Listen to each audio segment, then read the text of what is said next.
A warm welcome to you all. I am Dr. P. Narayanasamy. I am working as an associate professor in the Department of Mechanical Engineering. I will handle the subject conventional electric vehicles. In that vehicle, unit number 5 is deals with vehicle management systems. We will see one by one. This is a syllabus for unit 5 vehicle management system. First we need to discuss regenerative braking used in EVs and electronic suspension system and damping control, electrical power steering. In advanced models car we will able to see this cruise control, how it is working, like we will see in our subject. Then vehicle security systems, which deals with the alarms and vehicle tracking system, and onboard vehicle maintenance and collision avoidance radar warning system. And finally, we will see about various e-charging system, right? First, we will start with regenerative braking. In conventional vehicle, we will use a mechanical braking system. After some days, we will replace the mechanical system with the hydraulic braking system. In some of the cases, electrical braking system is used for better braking, and in some cases, pneumatic brakes are used. Right? There are so many braking systems available for a conventional vehicle. These are the types. First one is mechanical braking system, hydraulic, pneumatic, and electrical braking system. In everywhere, we need to for a braking system, that system will provide or that system will stop the vehicle whenever we apply the brake. Right. In all the cases, friction is developed between the moving components are everywhere. Due to the friction, the vehicle is stopped, right? In that cases, we need to give the energy for applying brake. Anyhow, in regenerative braking, we are able to generate the power while applying the brake. That braking, that type of braking is mainly used in electric vehicle or electric hybrid vehicle also. Nowadays they are focusing regenerative braking. How it is working we will see, right. In the conventional vehicle braking system, already we know, right, that braking pedal is there.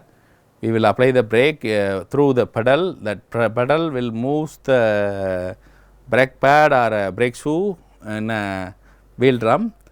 It slows the wheel and the tire will slowly get reduce the speed, and finally the vehicle is stopped, right. This is a conventional vehicle braking. Anyhow, we will remember we need to give the external force or external energy to apply the brake, right. Anyhow, it is little bit different in regenerative braking. This is a regenerative braking concept. This red color mode shows the driving mode. From the battery, power is discharged for accelerating the motor drive. That motor drive will rotate the wheel and everything. That EV started to move in the driving mode. Whenever we apply the brake, what will happen in the regenerative braking is, if we apply the brake, that electric motor will act as the generator, right. That reversing is happened, that applying, if we apply the brake, that motor is turn is function as a generator. From that not motor, now it is generator, right. From the generator, that power is generated and it is charged the battery. This is the concept of regenerative braking. In all type of electric vehicle, it is incorporated. It is an additional charging method for EV, right. This is the working of regenerative braking system. Here we need to use the motor as generator. That generator creating the torque for rotational force on the wheels. That energy, electrical energy, is reversed with battery charging. That is the concept of regenerative braking. This is the case. The electric motor not only acts as an electric generator, but it also helps to slow down the car to stop the vehicle, right. And advantages are there is no moving components like brake shoe or brake drum, everything. We are able to eliminate the mechanical components. That is consumable one, right. That brake shoe is a consumable. That consumable is the usage of consumable in automobile vehicle leads the maintenance cost, right. That maintenance cost also here it is very less only, because there is no consumable consuming material, right.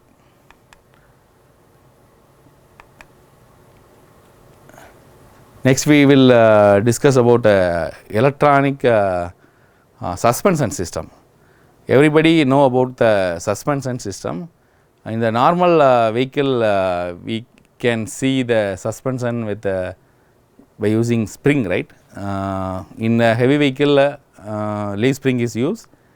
In ordinary car or something two-wheeler or four-wheeler car, that will use the helical spring, right. In the heavy vehicle leaf spring is used. Here instead of using the spring directly, the motor is used to assist the suspension system. This is the concept of electronic suspension. We will see one by one. That suspension system will need some kind of data from the engine control. These are the data need for electronic suspension. First we need vehicle speed, braking condition, vehicle acceleration, steering wheel position, vehicle level. What is the level? That level means that floor height from the road to the vehicle surface, right. These are the data we need in a frequent manner. For that in EV, so many sensors are there. From that sensors output, engine control unit, that is ECU, have the data.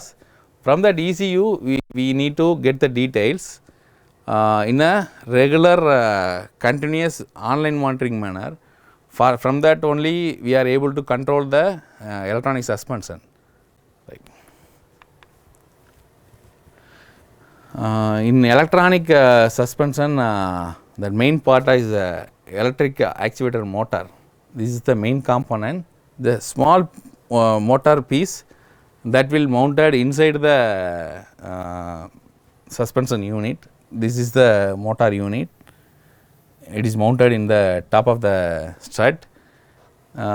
These springs are controlled by this motor alone.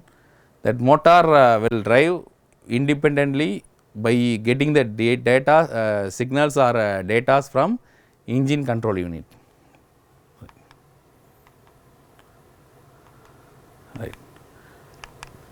Next we will see about damping. In the damping, generally the damping is classified into two types, but here we introduce one more type, passive damping, semi-active damping and active damping. These are the three types of damping control used in electronic control system. Right. Next we will look on electric power steering. Everybody know about power steering. That power steering, if we use the word power steering, everybody tell that hydraulic actuation mechanism is used here. Like that, we will see in that commercial vehicle.